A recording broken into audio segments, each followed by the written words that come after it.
Existe-t-il un accessoire de cinéma plus emblématique que le sabre laser? Je ne crois pas. Et c'est pour cette raison que pour la première fois sur cette chaîne, je vais vous présenter un sabre Xenopixel, et pas des moindres, celui de Starkiller. Mais avant d'aller plus loin, si le terme de Xenopixel ne vous dit rien, pas de panique, petit cours d'histoire. Quand on veut acheter un sabre laser aujourd'hui, on va se retrouver confronté à différents choix. Quel modèle choisir? C'est très simple, il va exister des manches avec modèle LED, RGB, Xenopixel, NeoPixel, pour faire simple. Un modèle LED, c'est une LED standard, c'est-à-dire qu'au bout du manche, vous allez avoir une LED, par exemple unicolore, c'est-à-dire une LED bleue, ou alors une LED verte ou rouge, n'importe, qui sera d'une puissance assez limitée. 5 watts, 10 watts, 12 watts. Forcément, plus elle est puissante, plus la lumière dans la lame qui est creuse, on va y revenir, sera lumineuse et puissante, ce qui fait que vous aurez vraiment un effet très cool et pas juste un effet à lampe de poche. En dehors de la LED, on va trouver un système RGB un peu plus cher, avec un ensemble de LED toujours en haut du manche du sabre laser, et c'est ce qui va vous permettre d'avoir différents coloris. Alors ça peut être 8 couleurs, 10, 12, 16, certains vont pouvoir monter à plus de 16 millions de couleurs, mais généralement vous n'aurez pas autant de puissance, et surtout pas autant d'autonomie qu'avec un manche où il n'y a qu'une seule LED de 5, 10 ou 12 watts. Concernant ensuite les deux autres termes, c'est-à-dire Xenopixel, NeoPixel, pour être honnête, c'est la même chose. La différence, c'est que le NeoPixel, ça va être sous licence. Donc généralement, quand vous allez acheter votre produit, vous aurez un logiciel avec une interface, avec la possibilité de modifier vous-même depuis cette interface de manière très simple les sons, les profils couleurs, etc. Alors qu'un Xenopixel, ce sera la même chose, le même type de fonctionnement, mais open source. Ce qui veut dire que, comme vous le voyez à l'écran, ce n'est pas avec un logiciel ou une interface spécifique. Vous mettez la carte micro SD qui est dans le sabre laser dans la clé USB qui est fournie avec, vous la mettez sur l'ordinateur, et là vous aurez accès du coup à tous les fichiers audio, et également aux fichiers texte pour les configurations et les réglages du sabre laser. C'est un peu plus complexe à appréhender, moi j'ai jamais encore eu besoin d'y toucher parce que les effets sont suffisamment nombreux et variés, mais si jamais vous avez besoin de les modifier, c'est par ici que ça se passe. Mais alors qu'est-ce que ça implique? Eh bien c'est tout simple. Comme je vous disais auparavant, au lieu d'avoir une simple LED dans le manche qui va éclairer une lame creuse, un sabre Xenopixel aura des contacts dans le manche, au bout du manche, et quand on va insérer la lame, ça va alimenter la lame qui elle va comprendre entre, allez, 100 et 250 LED, et c'est ce qui va nous permettre d'avoir des effets à l'allumage, à l'extinction, des effets de scintillement, des effets de clignotement, du RGB dans tous les sens, et ça c'est vraiment cool. Mais dans ces cas-là, est-ce que le Xenopixel est meilleur que tous les autres types de sabres? Eh bien non, parce que les sabres de type Xenopixel NeoPixel, comme celui-ci, sont des sabres qui sont très beaux, excellents, mais beaucoup plus fragiles que des sabres avec une LED simple, puisque la lame comprenant les LED peut casser si vous donnez des coups avec. En revanche, si votre but c'est de vous foutre sur la gueule avec vos potes, votre frangin, votre frangine ou n'importe, prenez plutôt un sabre laser traditionnel, c'est-à-dire un sabre laser avec une simple LED au bout, puisque la lame est en polycarbonate quasi incassable, et ça ce sont vraiment des lames adaptées pour le combat, contrairement aux lames qui comprennent des LED, des Xenopixel. Et revenons-en maintenant au sujet principal de cette vidéo, le sabre laser Xenopixel de Starkiller. D'ailleurs, vous remarquerez dans cette vidéo que par moment je porte des gants, c'est tout à fait normal. Pourquoi? Parce que ce sabre est en acier inoxydable, il prend très facilement les traces de doigts, et comme je ne fais que le montrer à la caméra, le prendre en photo, le prendre en vidéo pour des gros plans, ça m'évite d'avoir à le nettoyer toutes les 2 minutes. Alors qu'est-ce que ce sabre a de particulier? Eh bien on va dire que le sabre de Starkiller est un des sabres que je trouve les plus beaux dans tout l'univers de Star Wars. Comme vous pouvez le voir à l'écran en ce moment avec cette série de gros plans, je trouve que le design global du sabre est absolument grandiose, la chambre de cristal qu'on peut observer au milieu est vraiment magnifique, et justement on la retrouve pas forcément de manière si apparente dans tous les modèles de sabre laser. À partir de là, on a également un manche qui est plutôt sobre, plutôt simple, sans fioritures, qu'on peut avoir par exemple comme sur le manche de type Graflex, l'un des sabres les plus emblématiques de la saga, qui est certes très beau visuellement, mais à prendre en main, il n'est pas forcément super agréable. Là, on a un manche qui est plutôt lisse, plutôt beau, extrêmement bien fini, avec absolument aucun défaut d'usinage. Retour à la réalité oblige, pour pouvoir fixer une lame au bout du manche, puisque bien évidemment ce n'est pas un laser qui va sortir, il y a une petite vis, généralement c'est une vis au format clé Allen, qui va pouvoir maintenir une lame qu'on va encastrer à l'intérieur. C'est vrai pour le Xenopixel, mais aussi pour les LED traditionnels. Alors ce qui est intéressant du coup avec les sabres de type Xenopixel, et c'est ce qui fait toute la beauté entre guillemets de l'objet, c'est la quasi infinie d'options et de réglages qu'on peut avoir avec pour affiner que ce soit les effets, les animations, les couleurs, les sons, c'est vraiment génial. Le mien, je l'ai acheté sur Etsy pour à peu près 400-430 € de mémoire TTC. Et vraiment, méfiez-vous, mais méfiez-vous, puisque ça sera l'objet d'une deuxième vidéo. On a un autre sabre Xenopixel à la maison, c'est celui de ma fiancée, elle a le sabre de Dark Maul et justement on a eu des galères pas possibles pour la livraison, mais je vous en parlerai dans une prochaine vidéo. Donc quand je vous dis de faire très attention à l'endroit où vous l'achetez, c'est tout simplement parce que vous pouvez parfois trouver par exemple le modèle de Starkiller partout, c'est-à-dire sur 3, 4, 5, 10, 20, 30 sites internet différents. Mais vous n'aurez pas le même package, vous n'aurez pas forcément les mêmes accessoires avec. Et ce à quoi il faut faire attention, parce que souvent ce qui peut être fourni avec certains va être en option ailleurs, c'est par exemple le petit plug qu'on a sur le bout, que je trouve finit bien le design de l'objet, surtout sur le modèle où il y a une LED intégrée au bout, parce que quand vous allumez votre sabre, ça va vraiment éclairer. Et quand vous le manipulez, c'est pas forcément hyper agréable de l'avoir dans les yeux. Donc avoir un petit plug comme celui-ci au bout du manche, déjà je trouve que c'est un niveau de détail et de design plutôt cool, mais c'est aussi niveau sécurité pour vos yeux. En dehors de ça, ça va être la case. Je dis ça avec le sourire, mais vous comprendrez pourquoi dans une prochaine vidéo. Mais ce modèle-là a été livré avec un étui rigide que vous voyez d'ailleurs à l'écran, et c'est un étui que je trouve vraiment génial. Au début, je vous cache pas, j'ai un petit peu galéré à comprendre comment il pouvait s'ouvrir, puisque les deux côtés peuvent se verrouiller avec un code à 3 chiffres de chaque côté. Ensuite, on appuie sur les côtés, et là, ça déverrouille le mécanisme. À partir de là, et c'est là que c'est vraiment excellent, le manche était donc à l'intérieur, avec du papier bulle, avec des protections. Et on a la place de mettre 3 sabres, c'est-à-dire plutôt 3 manches, avec 3 lames. Je recommande quand même de ne pas dépasser 2 manches et 2 lames pour des raisons pratiques, puisque dans le troisième compartiment, eh bien, vous pouvez y fixer clé Allen, accessoires, clé USB et autres. Mais comme vous pouvez le voir à l'écran, je trouve la case extrêmement qualitative. On a une poignée, on a des petits grips en caoutchouc, on a des patins, on a une mousse rigide avec des compartiments sur l'intérieur, c'est-à-dire que ce soit sur l'intérieur du couvercle ou l'intérieur du boîtier.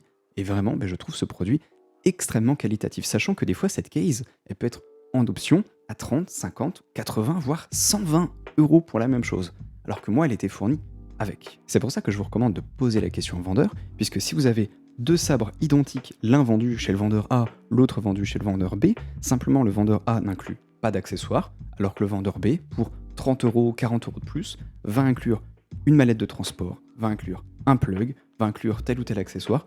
Ça vaut vraiment le temps de prendre quelques heures pour fouiller un petit peu les différentes boutiques en ligne qui existent, histoire de bien choisir le bon produit. Alors avant d'aller plus loin dans cette vidéo, je voulais faire un rapide point sur les méthodes de recharge du sabre laser. Puisque si sur certains, ça va être avec un port USB intégré, par exemple une prise micro USB pour recharger le sabre, ou alors un petit trou en fait dans le manche qui va vous permettre de le recharger, celui-ci a, je trouve, la méthode la moins pratique. C'est-à-dire qu'elle consiste, d'abord à dévisser le manche et à retirer, vous voyez, ça ressemble à une grosse pile. Vous retirez cette pile et comme vous le voyez à l'écran, le chargeur, je vais être transparent, c'est pas forcément le plus qualitatif. Vous savez, c'est ce genre de chargeur un peu chinois, en plastique, tellement léger qu'on n'a pas l'impression de le tenir en main.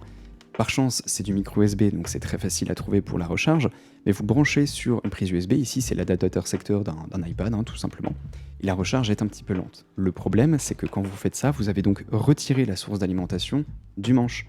Et donc, ça peut réinitialiser les presets que vous avez mis dessus. Alors, il faut savoir que sur un sabre laser, contrairement à un smartphone ou un ordinateur, il n'y a pas d'écran pour interagir avec lui.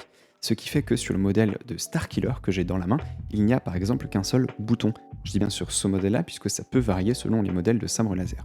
Sur ce modèle-là, le bouton qui est ici permet, selon le nombre de secondes que nous appuyons dessus, soit de changer le preset tout simplement, soit de l'allumer, de l'éteindre, d'activer le son, ou au contraire de modifier le volume sonore, voire même carrément de mute complètement le manche, ce qui fait qu'on peut avoir uniquement la couleur et les effets, mais aucun son, ce qui est plutôt intéressant pour pas gêner l'entourage, mais c'est aussi ce qui va vous permettre de le configurer. Il y a aussi sur certains modèles, dont celui-ci a l'option, c'est-à-dire de pouvoir par exemple avec un capteur à gyroscope, d'allumer par exemple le sabre, ou de l'éteindre après en fonction des mouvements que vous allez faire, c'est-à-dire soit le tourner comme ceci, le tourner vers l'avant ou vers l'arrière, etc. C'est ce qui vous permettra soit de changer le preset, de l'allumer ou de l'éteindre. En général, toutes ces petites options sont inscrites dans le manuel qui est fourni avec. Je vous mets d'ailleurs à l'écran le manuel que j'ai eu avec le sabre de Starkiller. Il est un petit peu long, il est cartonné. Par chance, il est très bien conçu, ce qui fait qu'il peut se plier, se déplier plutôt facilement. Il y a toutes les informations qu'on veut dessus, en anglais malheureusement. Seul problème, c'est que ces options sont génériques, c'est-à-dire qu'elles ne vont pas s'adapter au modèle de Starkiller, mais un modèle un petit peu standard du fabricant. C'est ça qui est un petit peu dommage parce que par moment, selon le modèle qu'on a de sabre, eh bien ça va pas tout à fait être pareil, ou alors les dessins ne seront pas exactement les mêmes, ce qui fait qu'il va nous dire par exemple d'appuyer sur tel ou tel bouton, mais on n'a pas les mêmes sur notre manche et du coup ça peut être un peu compliqué. Mais ce qui fait la force surtout du modèle de Starkiller, et ce qui fait aussi qui m'a tapé dans l'œil, je vous en parlais tout à l'heure, c'est ça. la petite chambre de cristal qu'on a là. Vous voyez quand le manche est allumé, donc cette partie-là, la lame est allumée, mais le cristal aussi. Et ça, je trouve ça vraiment cool. Je vais d'ailleurs vous montrer, j'ai une bague macro sur mon appareil photo, je vais vous montrer ce que ça donne en gros plan. Donc comme vous le voyez déjà, les finitions sont absolument impeccables. Même moi qui suis extrêmement exigeant, je n'ai absolument rien à redire sur la finition du sabre laser. Que ce soit sur l'alignement, sur les potentielles micro-rayures qu'il aurait pu y avoir en usine, sur même l'absence totale de présence de traces de doigts sur le produit quand il a été livré, vraiment c'est impeccable et je trouve que cette chambre de cristal, eh bien, elle ajoute un petit quelque chose. Elle ajoute visuellement un petit truc en plus au manche qui fait ce petit effet waouh quand on voit le produit pour la première fois. Alors après attention, qui dit chambre de cristal dans le sabre dit aussi manche plus fragile, puisque vous avez moins d'acier, la structure forcément étant ouverte, ça entraîne un peu plus de poussière, de saleté ou autres débris à l'intérieur de cette chambre de cristal, et je vous invite fortement à éviter de mettre les doigts dedans ou des choses dedans pour le nettoyer au risque d'endommager du coup ce que vous avez à l'intérieur. Mais alors attends, parce qu'on parle de lumière, de preset et tout, mais alors qu'est-ce que ça donne en vrai? C'est un peu dur de vous le montrer à une caméra, puisque selon le type de caméra qu'on va utiliser, le capteur est différent, le rendu de couleur est différent. Selon le lieu où on prend la vidéo, là aussi on aura des rendus couleurs différents, mais j'ai essayé. J'ai essayé dans le petit square en bas de chez moi. Pour l'anecdote, à chaque fois que j'ai tenté de filmer une vidéo de sabre laser dans la rue, dehors, dans un parc ou quelque chose, systématiquement je me suis fait toper par les flics. Il y avait une patrouille qui passait par là, qui me demandait ce que je fais là, contrôle des papiers, machin. Et quand je devais expliquer que c'était pour tourner des vidéos de sabre laser, je vous le cache pas, ça tapait dans le mille, ils pensaient que je me foutais de leur gueule. Ils étaient vénères, ils me demandaient de les suivre, enfin dans le camion c'était galère, et en fait à chaque fois j'étais obligé d'ouvrir mes petits étuis, machin, leur montrer du coup le sabre laser, les lames, d'allumer devant eux, sur le bord de la route, devant cette CRS, et là je suis un peu con, genre ouais c'est les sabres laser quoi. Et là ils se regardent genre... Ok, allez-y monsieur, vous pouvez y aller. Je vous jure, c'est vrai. Par chance, cette fois-là, je n'ai pas été embêté. Au pire, il y avait ma chérie là. Mais par chance, cette fois-là, je me suis pas fait embêter par la police. Mais du coup, je vais vous montrer ce que ça donne à l'image. Donc comme je vous disais, selon comment on appuie sur le bouton, on va avoir la possibilité de changer de preset. C'est un petit peu compliqué, je vous recommande d'ailleurs de faire du tri. Toujours d'abord de sauvegarder tous les fichiers que vous avez dans le sabre laser par défaut, dans un dossier de votre ordinateur au cas où vous ayez un jour un problème, un plantage, ou vous ayez supprimé des choses qu'il ne faut pas.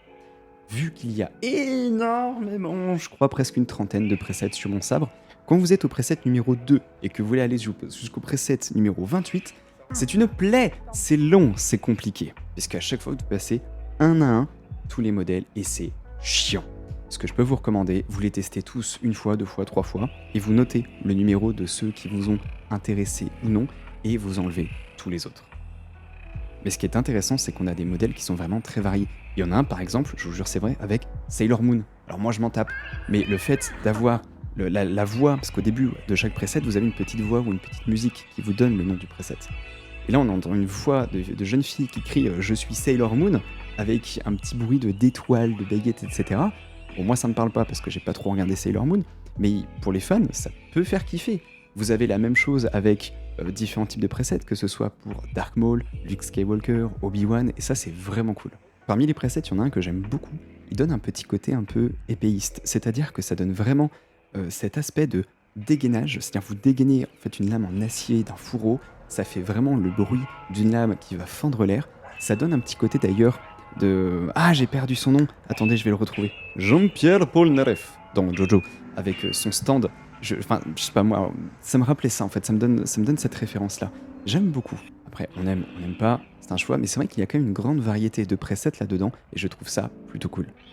Par ailleurs, sur cet extrait, on peut constater une différence vraiment notable de luminosité sur la lame entre la LED qui a une puissance de 5 watts et le Xenopixel qui a une puissance de 40 watts. Vous pouvez voir tout de suite à quel point la LED 5 watts est très lumineuse à sa base au niveau du manche, et plus on avance sur la lame, plus celle-ci sera terne et je trouve vraiment le rendu fade et dommage.